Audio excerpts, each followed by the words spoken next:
Hello friends, इस lecture में हम स्टार्ट करेंगे क्वेश्चन नंबर 8 से एक्सरसाइज 13.1। लेकिन उससे पहले आपसे रिक्वेस्ट है कि आप हमारे यूट्यूब चैनल प्रोफेसर डीआरवीज को ज़्यादा से ज़्यादा शेयर कीजिए, सब्सक्राइब कीजिए। इस चैनल पे आपको क्लास 9 से लेकर 12th क्लास तक physics, chemistry, math, bio, English का जो एनसीईआरटी का सिलेबस है उससे रिलेटेड वीडियो मिल जाएंगी। Thank you. तो स्टार्ट करते हैं क्वेश्चन नंबर 8 से। ए डाइस थ्रोन 3 टाइम्स, डाई को 3 टाइम्स थ्रो किया गया। देखिए, जब डाइस को आप 3 टाइम्स थ्रो करेंगे तो टोटल केसेस कितने बनेंगे सैंपल स्पेस में। एक बार थ्रो करते हैं डाइस को, 6 नंबर्स होते हैं, 1 2 3 4 5 6, कोई सा भी आ सकता है, मतलब टोटल पॉसिबिलिटी 6 है। तो 3 बार टॉस किया गया है तो टोटल केसेस कितने हो जाएंगे 2 1 6। फर्दर उसने 2 इवेंट्स दिए हुए हैं। इवेंट ई में कहता है कि 4 एक्टेड्स ऑन थर्ड टॉस, कि जो थर्ड टॉस है उस पे क्या आना चाहिए 4 आना चाहिए। क्लियर। तो अब ई इवेंट में कितने केस बनेंगे, इसमें परम्यूटेशन अप्लाई होगा, कैसे करेंगे। टोटल केसेस इन ए या नंबर ऑफ एलिमेंट्स इन ई कर देते हैं। थर्ड टॉस में 4 आना चाहिए, ये तो फिक्स हो गया। क्लियर है। तो फर्स्ट थ्रो में क्या आ सकता है 1 से लेके 6 तक कोई भी नंबर आ सकता है। टोटल 6 पॉसिबिलिटीज हैं। सेकंड थ्रो पे डाइस के उसमें भी आपके पास 6 पॉसिबिलिटीज हैं, 1 2 3 4 5 6, कोई सा भी आ सकता है। और थर्ड थ्रो में उसने कहा कि 4 ही आना चाहिए, तो पॉसिबिलिटी कितनी है 1, तो टोटल केसेस कितने होंगे 36। क्लियर है ना। किस तरीके के केस बनेंगे, किसी को ये समझ नहीं आया तो मैं बता देता हूं। मान लीजिए फर्स्ट थ्रो पे 1 आया, सेकंड पे 1 आया, थर्ड पे 4, फर्स्ट पे 1, सेकंड पे 2 आया, 4 1 2 4 1 3 4 1 4 4 1 5 4 1 6 4। क्लियर। हमने क्या किया, फर्स्ट पे भी 1 लिया है, सेकंड के चेंज किए, थर्ड पे आपका फिक्स है 4 आना चाहिए। अब क्या हो सकता है 2 हो सकता है फर्स्ट पे, सेकंड पे 1 4। इस तरीके से आपके केसेस चलते जाएंगे और टोटल केसेस कितने बनेंगे आपके लास्ट 6 6 4 तक बनेंगे। टोटल केसेस बनेंगे आपके 36। आप लिख के काउंट भी कर सकते हैं, लेकिन वो तरीका सही नहीं है, क्योंकि ये 3 डाइस हैं, हो सकता है 4 बार थ्रो करा ले, 5 बार थ्रो करा ले, तो आप कहां तक इसकी पेयरिंग करेंगे। तो इस तरीके से आप कर सकते हैं। एफ इवेंट में क्या कहता है वो, एफ इवेंट में वो बोलता है कि 6 and 5 appears respectively on first 2 tosses, कि जो फर्स्ट 2 टॉस हैं उस पे क्या आना चाहिए 6 फिक्स है, सेकंड पे 5 फिक्स है, और थर्ड पे कुछ भी हो सकता है। Number of elements cases in F क्या बनेंगे। अब देखिए फर्स्ट पे तो 6 फिक्स है, मतलब 1 ही आएगा केस, एक ही पॉसिबिलिटी ना कि 6 आना चाहिए। सेकंड थ्रो पे उस पे भी एक ही पॉसिबिलिटीज है, वो कहता है कि 5 ही आना चाहिए। और लास्ट में एनी नंबर आ सकता है 1 से लेकर 2 3 4 5 6। टोटल पॉसिबिलिटीज कितनी है 6। क्लियर है या नहीं बात। मतलब क्या नंबर हो सकते हैं, फर्स्ट पे 6 आए, सेकंड पे 5, थर्ड पे 1 आ जाए, 2 आ जाए, मतलब थर्ड के चेंज करने हमें फर्स्ट 2 के फिक्स हैं आपके। फर्स्ट डाई पे भी फिक्स है और सेकंड थ्रो पे भी फिक्स है कि फर्स्ट पे 6 आना चाहिए, सेकंड पे 5 आना चाहिए। जो थर्ड थ्रो है उस पे कोई भी नंबर आ सकता है आपका। तो टोटल केसेस कितने हैं 6। अच्छा, इनमें कॉमन कितना है, कौन सा केस कॉमन है।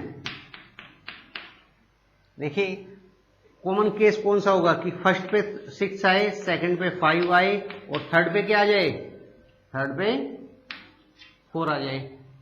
ये वाला केस दोनों में कॉमन है। किस तरीके से कॉमन है, फर्स्ट इवेंट क्या कहता है कि लास्ट में 4 आना चाहिए, आ रहा है 4 लास्ट थर्ड थ्रो में। और एफ इवेंट क्या कहता है, एफ इवेंट बोलता है कि फर्स्ट और सेकंड थ्रो पे 6 और 5 आने चाहिए रेस्पेक्टिवली। तो फर्स्ट और सेकंड पे 6 and 5 है रेस्पेक्टिवली। तो केस कितना हो गया, सिर्फ एक ही बनेगा, number of element in E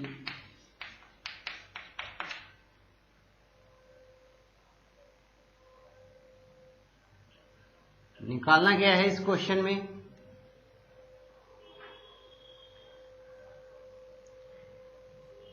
E by F. अच्छा, क्वेश्चन नंबर 6 से लेके 9 तक सभी में E बाई एफ निकाला है। चलिए, प्रोबेबिलिटी ऑफ E कितनी हो जाएगी, प्रोबेबिलिटी ऑफ E है, number of elements in E कितने हैं 36 और टोटल केसेस कितने हैं 216। प्रोबेबिलिटी इन F कितनी हो जाएगी, नंबर इन F कितने हैं 6 हैं और टोटल केसेस कितने हैं 216, हो जाएगा divide by 216। Probability of E intersection F, total cases 216 है और number of elements in intersection F में कितने आए हैं 1।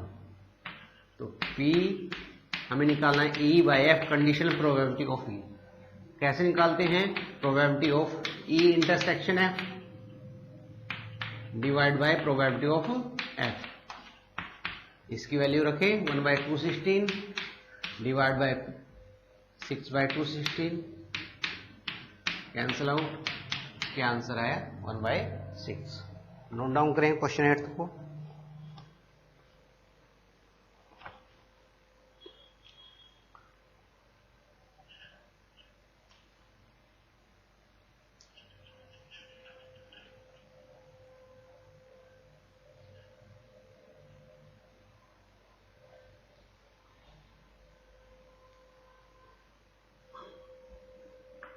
क्वेश्चन नंबर 9, वो क्या कहता है क्वेश्चन नंबर 9 में, mother father and son line up at random for a family pick. ये कोई फैमिली पिक क्लिक करनी है, उसके लिए मदर फादर और सन एक लाइन में खड़े हैं। तो क्या पॉसिबिलिटीज है, किस सीक्वेंस में खड़े हो सकते हैं mother father son, mother one and पे हो, फादर बीच में, सन दूसरे एंड पे हो जाए, या मदर वहीं रहे, सन और फादर की पोजीशन चेंज कर दे। एक पॉसिबिलिटी ये हो सकती है। और क्या हो सकती है, मान लीजिए मदर बीच में आ जाए, फादर और सन एंड पे खड़े हो, फादर पहले इस एंड पे है फिर दूसरे एंड पे, दोनों इंटरचेंज कर लिया हमने। एक पॉसिबिलिटीज ये है, एक ये है। थर्ड क्या बचता है आपका, कि सन बीच में आ जाए और फादर और मदर कॉर्नर्स पे खड़े हो, mother sun and father.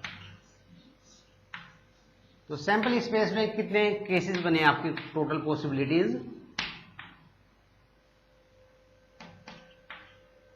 Number of in sample space 6 बनेंगे। अब वो कहता है ई सन ऑन वन एंड, सन एक एंड पे होना चाहिए। सन कौन किस में है, वन एंड पे। एक तो ये पॉसिबिलिटी है MFS, दूसरा कौन सा है, सन एक एंड पे FMS। ये क्या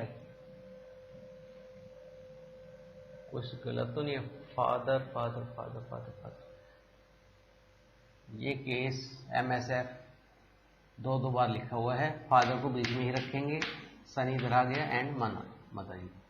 चलिए, सन वन एंड पे यहां पे है, इधर है, एक इसमें है SFM में और एक है SM में। क्लियर।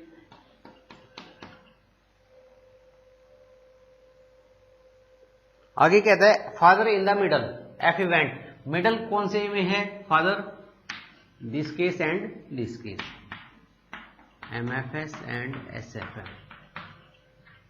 क्लियर। दोनों में कॉमन क्या चीज है, MFS यहां पे भी है, SFM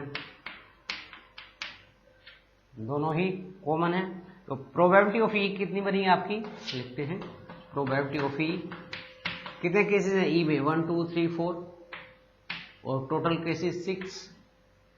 प्रोबेबिलिटी ऑफ F कितनी बनेगी आपकी, कितने हैं F में cases 2, total cases sample space में आपके 6 हैं।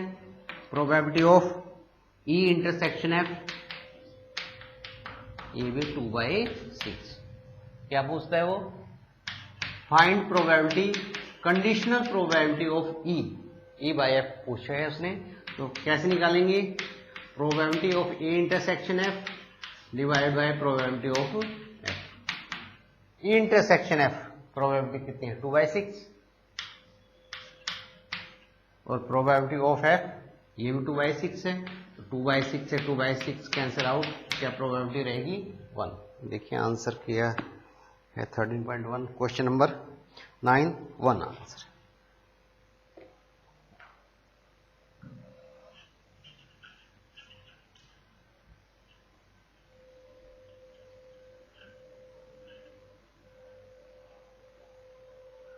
क्वेश्चन नंबर 10, एक black and a red dice are rolled. एक दो डाइस हैं, दोनों कलर अलग अलग हैं, डिफाइंड है, एक ब्लैक एंड रेड डाइस है, उसे रोल किया गया, तो टोटल केसेस कितने बनेंगे? नंबर इन सैंपल स्पेस कितना हो जाएगा 6 × 6 36 केसेस आपके बनेंगे। फर्स्ट क्वेश्चन में क्या कहता है, find the conditional probability of obtaining A some greater than 9। ई में उसने कहा है, एक इवेंट ई ले लीजिए, ई सम ग्रेटर देन 9।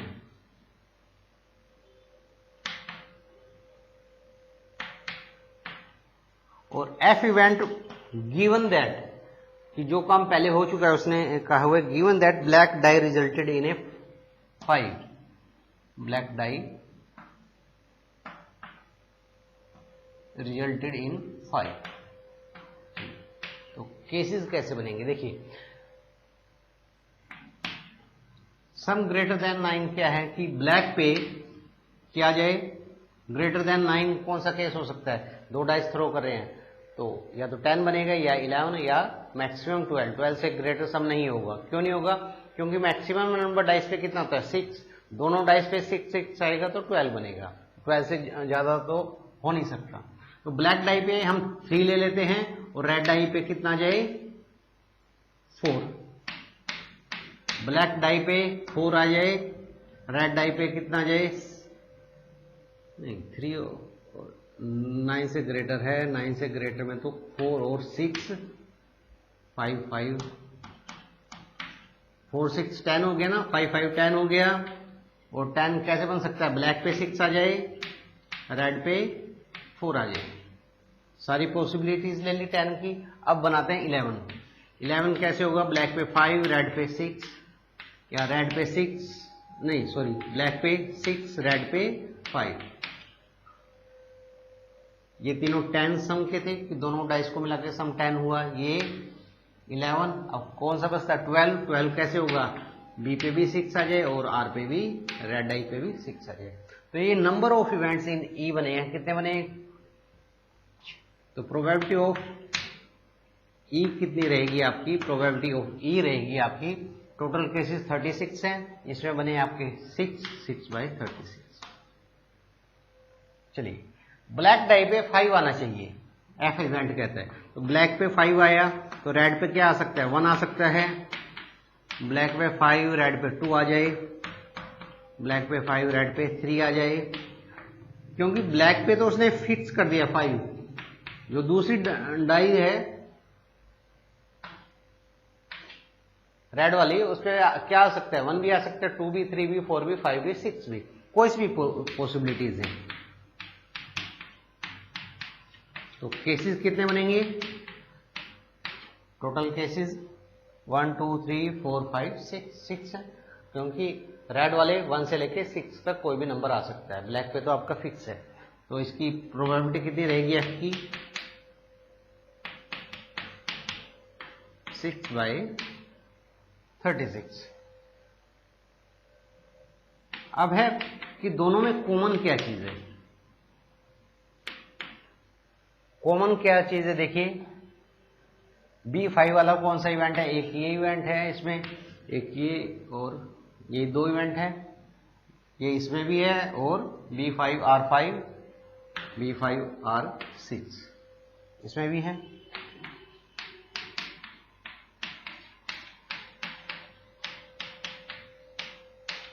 तो इसकी प्रोबेबिलिटी कितनी हो जाएगी, ई इंटरसेक्शन एफ की 2/36। अब उसने कहा है find the probability of obtaining A some greater than 9, कि इसकी प्रोबेबिलिटी निकालनी है given that black dye resulted इन 5। तो कंडीशन प्रोबेबिलिटी ऑफ ई निकालनी है और एफ आपको गिवन है, मतलब ई काम पहले हो चुका है, तो आप क्या निकालेंगे, ई बाय एफ। तो पी इंटरसेक्शन एफ अपॉन में पी ऑफ एफ, कितनी वैल्यूज है इसकी, 2/36, वैल्यू पुट करें, प्रोबेबिलिटी ऑफ एफ कितनी है, 6/36 है, 2/6 कितना हो जाएगा, 1/3। ये था आपका 10th का first.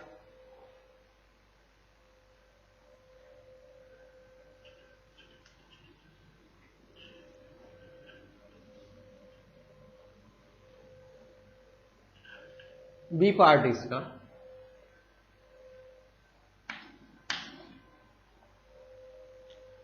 Find the condition probability of obtaining the sum 8। अब सम कितना आना चाहिए, 8 आना चाहिए। चलिए, इवेंट के अंदर है सम ऑफ 8। तो सम ऑफ 8 क्या रहेगा, कैसे आएगा, ब्लैक पे 2 आ जाए, रेड पे 6। अब बी 1 नहीं ले सकते कि ब्लैक पे 1 आ जाए, क्योंकि रेड पे 7 लेना पड़ेगा 8 के लिए, और 7 डाइस में नहीं होता आपका। तो बी पे 2 आए, रेड पे 6 आए, बी पे 3 आ जाए, रेड पे 5, बी 4, रेड 4, ब्लैक पे 5, रेड पे 3, ब्लैक पे 6 और रेड पे 2। 6 से ज्यादा नंबर नहीं होता। तो टोटल केसेस ये, तो प्रोबेबिलिटी ऑफ ये कितनी बनी आपकी, 1 2 3 4 5/36। क्लियर। अब लेते हैं इवेंट एफ। उसने कहा है given that red die resulted in number less than 4, कि जो रेड डाइज है उस पे लेस देन 4 नंबर आना चाहिए।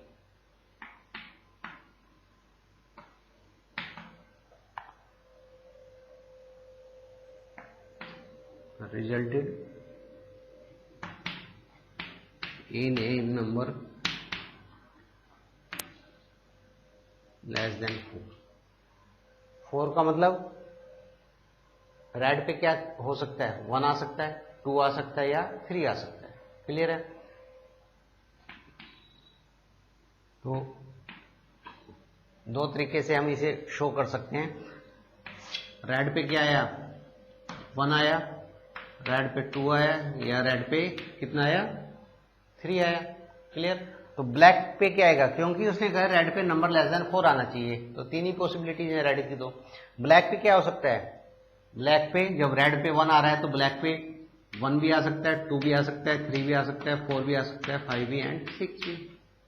इसी तरीके से जब रेड पे 2 आ रहा है तो रेड पे कितने केस आ सकते हैं, ब्लैक पे 1 2 3 4 5 6। क्लियर। इसी तरीके से जब रेड पे 3 है तो ब्लैक के अगेन कितने केस आएंगे, कोई सा भी हो सकता है ब्लैक पे, ठीक है ना। मान लीजिए रेड पे 1 आ रहा है तो रेड के 1 की कॉम्बिनेशन किसके साथ बनेगा, ब्लैक में कोई भी नंबर आ सकता है, 1 2 3 4 5 6। ऐसे ही रेड पे यदि 2 आया है तो ब्लैक पे भी कोई सा आ सकता है, रेड पे 3 आ रहा है तब भी कोई सा नंबर आ सकता है। टोटल केसेस कितने बने हैं, 6 12 और 6 18। दूसरा तरीका क्या है, ये ब्लैक डाइस है और ये रेड, ठीक है ना। तो रेड पे पॉसिबिलिटी क्या है, कितने नंबर आ सकते हैं, 1 2 3 केसेस, और ब्लैक पे टोटल केसेस कितने हो सकते हैं, 6। उसने कहा रेड पे 4 से बड़ा नहीं होना चाहिए, तो मतलब रेड पे तो सिर्फ या तो 1 आएगा या 2 या 3, 1 2 3 पॉसिबिलिटीज है। ब्लैक की पॉसिबिलिटीज कोई भी नंबर आ सकता है 1 से लेकर 6 तक, 6 × 3 18 केसेस। तो प्रोबेबिलिटी ऑफ एफ कितना बन जाएगा, 18 बाय सैंपल स्पेस में कितना है, 36। फर्दर अब हमें देखना है कॉमन क्या है दोनों में।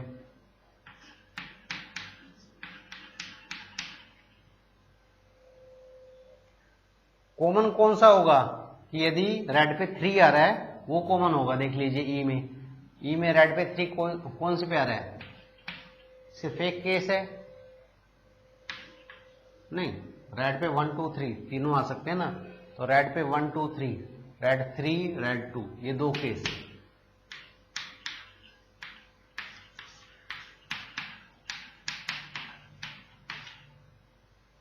हम कॉमन ले रहे हैं, तो कॉमन कौन सा होना चाहिए? उसने कहा एफ केस में रेड पे 2, 1, 2 या 3 होगा, तो 1, 2, 3 वाले केस देख लो। ई में रेड 2 वाला ये केस है, रेड 3 वाला ये केस है, रेड 1 वाला कोई केस नहीं है, तो टोटल केसेस कितने हैं? 2। तो प्रोबेबिलिटी कितनी बनेगी? ए इंटरसेक्शन है 2/36। अब क्या निकालना है? पी ई इंटरसेक्शन है, उसने कहा है find the probability of getting sum of 8 given that, given ये है मतलब ये काम पहले हो चुका है, तो E/F निकलेगा। यदि वो कहता है कि find the probability of red dice resulted in a number less than 4 given that sum of 8, तो हम निकालते PF/E, उल्टा निकालते। चलिए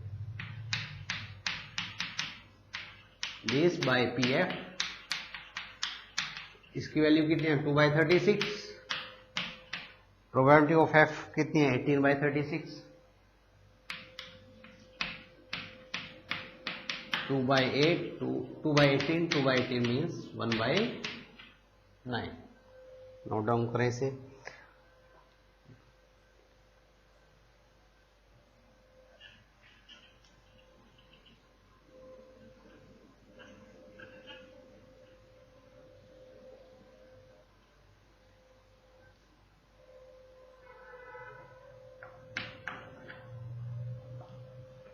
इलेवेंथ क्वेश्चन, वो कहता है a fair dice is rolled.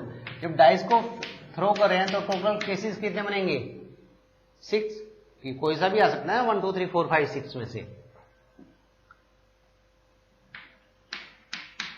ये सैंपल स्पेस है, तो टोटल ऑफ केसेस कितने होंगे आपके? Number in sample space 6। आगे वो कहता है इवेंट ई है कि डाइस शो करती है 1, 3 या 5, एफ है आपका 2, 3 और जी इवेंट दिया हुआ है उसने 2, 3, 4, 5। फर्स्ट निकालना है E/F और F/E, तो उसके लिए क्या निकालना पड़ेगा? E intersection F। E और F में कौन सा कॉमन है? 3 पॉइंट है, तो प्रोबेबिलिटी ऑफ E कितनी है? प्रोबेबिलिटी ऑफ E है 3/6। प्रोबेबिलिटी ऑफ F कितनी है? ये भी निकाल लें आप, 2/6।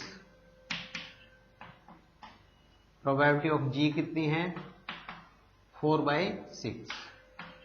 Probability of E intersection F कितना हो जाएगा? टोटल केसेस कितने हैं इसमें? 1 है और डिवाइड बाय 6। अब P/E निकालना है, F/E।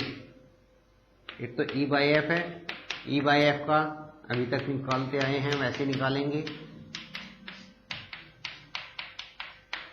इंटरसेक्शन F कितना है? 1/6 divide by P of F 2/6, 1/2। अब इसी में फर्स्ट पार्ट में एक इसका उल्टा भी पूछा हुआ है, F/E। जितने भी तक क्वेश्चन हुए हैं उनमें सब में E/F था, इसमें F/E भी पूछा हुआ है, तो इसमें माइनस से चेंज है, इसमें डिवाइड में क्या आएगा? Probability of E।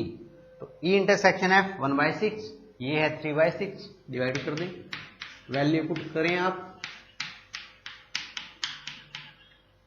कितना आंसर आएगा? 1/3। सेकंड पार्ट E/G, E और G का निकालना है। तो E और G में कॉमन क्या है?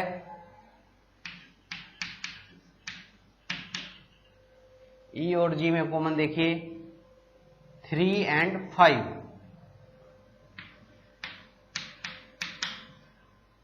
क्लियर? 2 केसेस हैं, तो प्रोबेबिलिटी कितनी बनेगी E इंटरसेक्शन G की? 2 by number of elements in sample space 6, तो 2/6 निकालें। अब E/G,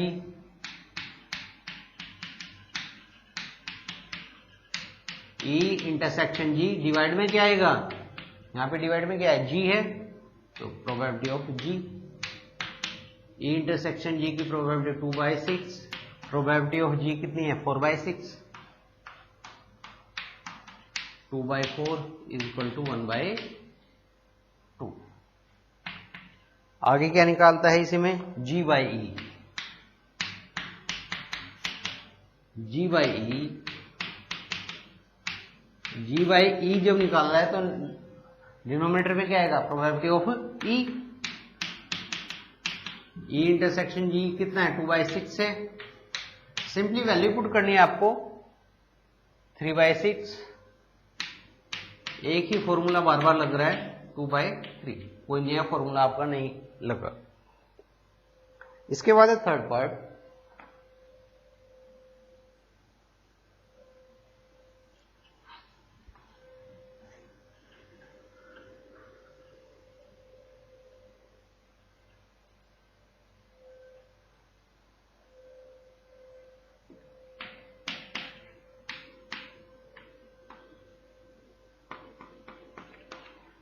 अब थर्ड पार्ट क्या कहता है, वो हमें निकालना है probability of E union F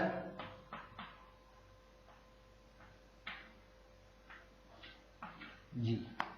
तो कैसे करें इसे, आपको पता है,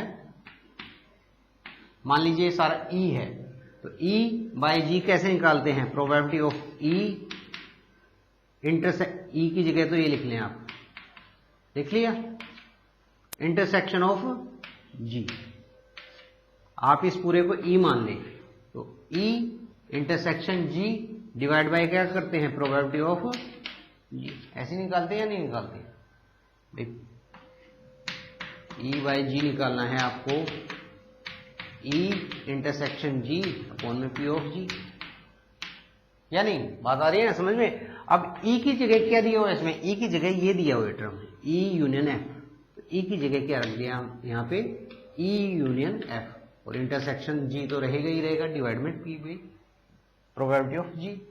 अब हमें इसकी प्रोबेबिलिटी निकालनी है जो अंदर है, तो ई यूनियन एफ कितना होगा, ये ई है और ये एफ है, इन दोनों का यूनियन निकालें तो क्या हो जाएगा 1 2 3 5, ये दोनों के सेट्स दिए हुए थे, उनके एलिमेंट्स का आपने क्या कर दिया, यूनियन कर दिया। ई यूनियन एफ का किसके साथ लेना है, जी के साथ इंटरसेक्शन लेना है, कि ई यूनियन एफ और जी में क्या इंटरसेक्शन है, जी ये है आपका, जी के एलिमेंट्स 2 3 4 5, ई यूनियन एफ के 1 2 3 5, तो कॉमन क्या आएगा, 2 यहां भी है, यहां भी है, 3 5 3 5, क्लियर है, ये बात समझ आई या नहीं। क्या किया, सबसे पहले ई यूनियन एफ निकाला हमने, ई और एफ का यूनियन, जो आया उसका जी के साथ क्या कर दिया, इंटरसेक्शन। अब इसकी प्रोबेबिलिटी कितनी बनेगी, टोटल केसेस कितने हैं इसमें 3, और सैंपल स्पेस में 6 है, तो 3/6। अब ये निकालनी है प्रोबेबिलिटी, निकालिए, इसकी वैल्यू कितनी आई है, इसकी वैल्यू है 3/6 डिवाइड में प्रोबेबिलिटी ऑफ जी 4/6 3/4।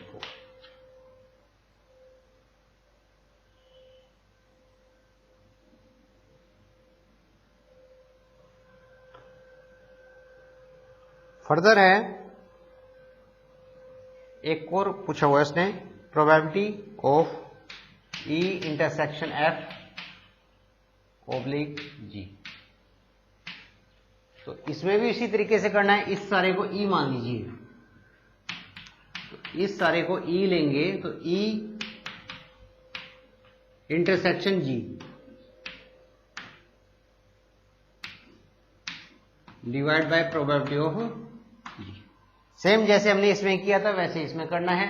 इस सारे को आप एक एलिमेंट मान के चलिए, मान लीजिए आपने लिया ए इसे, तो ए ओब्लिक जी निकालना है, तो A intersection G divide by P of ji.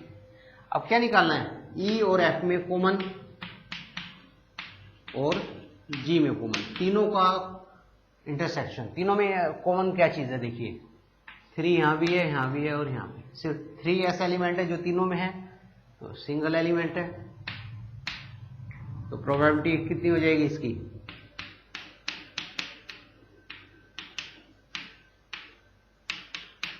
Single element है और टोटल केसेस कितने हैं 6, 1/6 आ गया। वैल्यू पुट कर दें इसमें, इसकी वैल्यू 1/6, तो प्रोबेबिलिटी ऑफ जी कितनी है 4/6, जी से जी कैंसिल आउट, तो आंसर कितना आएगा 1/4।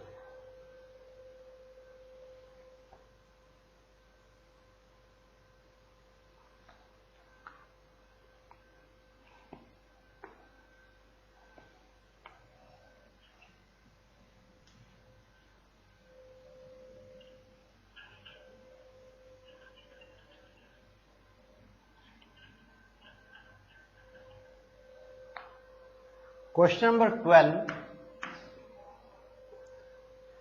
Assume that each born child is equally likely to be a boy or girl. कि कोई बच्चा पैदा होता है वो बॉय भी हो सकता है या गर्ल भी हो सकती है।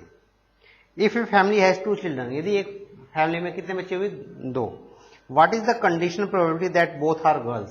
कि दोनों गर्ल्स होंगी given that 2 conditions given है इसमें। चलिए फैमिली में कितने बच्चे हो रहे हैं 2, तो क्या सैंपल स्पेस में केसेस क्या बनेंगे, दोनों क्या हो सकते हैं बॉय हो सकते हैं, पहला बॉय हो दूसरा गर्ल हो, पहली गर्ल हो बड़ी और छोटा बॉय हो, या दोनों ही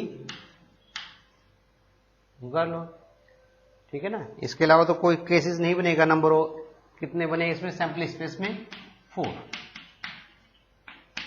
अब फर्स्ट लेते हैं, both are girls. E event लिया उसने, बोथ आर गर्ल्स, कैसे होंगे बोथ आर गर्ल्स में कौन सा केस आएगा, सॉरी ये जी और जी वाला, तो प्रोबेबिलिटी ऑफ ई कितनी हो जाएगी, कितने हैं ई के अंदर एक ही एलिमेंट है और सैंपल स्पेस में 4 है, 1/4।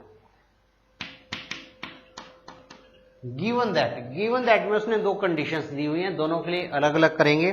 फर्स्ट पार्ट में है the youngest is a girl, कि जो छोटी वाली है वो गर्ल है, तो यंगेस्ट गर्ल किस में है, एक तो इसमें है और एक इसमें है, दोनों केसेस में है। तो प्रोबेबिलिटी ऑफ एफ कितनी बनी, केसेस कितने हैं 2, टोटल सैंपल स्पेस में 2/4। ई और एफ में इंटरसेक्शन कितना है, कॉमन क्या चीज है, ये दोनों में है जी और जी, तो probability of E intersection F कितना होगा, कितने हैं सैंपल इसमें ई इंटरसेक्शन एफ में केसेस 1 है, तो प्रोबेबिलिटी हो जाएगी 1 divide by total in sample space. अब क्या निकालना है प्रोबेबिलिटी ई बाय एफ क्यों निकाला है, उसने पूछा है कि find the probability that both are girls given that younger one is a girl, तो यंगर वन एफ था, तो ये गिवन दिया हुआ है तो ये ओब्लिक में आएगा, P E intersection F divide by P of F, value put कर दें 1/4 और पी ऑफ एफ कितनी है 2/4, 1/2। सेकंड केस में एफ क्या दिया हुआ है उसने, एटलीस्ट 1 इज ए गर्ल, कम से कम एक गर्ल होनी चाहिए। एटलीस्ट का मतलब है कि एक गर्ल हो सकती है या दोनों गर्ल हो जाए, दोनों बॉयज नहीं हो सकते, तो ये वाला केस हमें छोड़ना पड़ेगा, दोनों बॉयज वाला। ये 3 केस आएंगे एफ के अंदर, बीजी जीबी, या तो एक लड़की हो या दोनों लड़कियां हो, तो प्रोबेबिलिटी ऑफ एफ कितनी हो, ये आपकी 3/4। इन केसेस है ना, और टोटल सैंपल स्पेस में कितने केसेस हैं 4। अब हमें निकालना है ई और एफ में इंटरसेक्शन,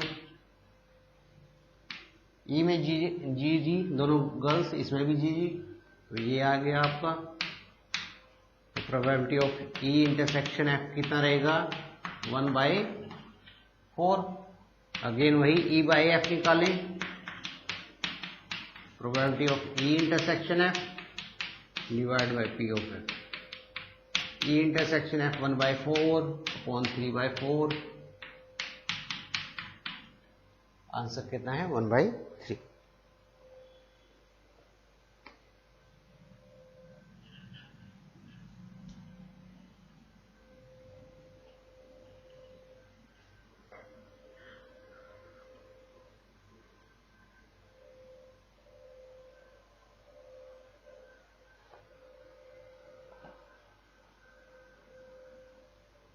तो इस लेक्चर के लिए स्टूडेंट्स इतना ही। Thank you.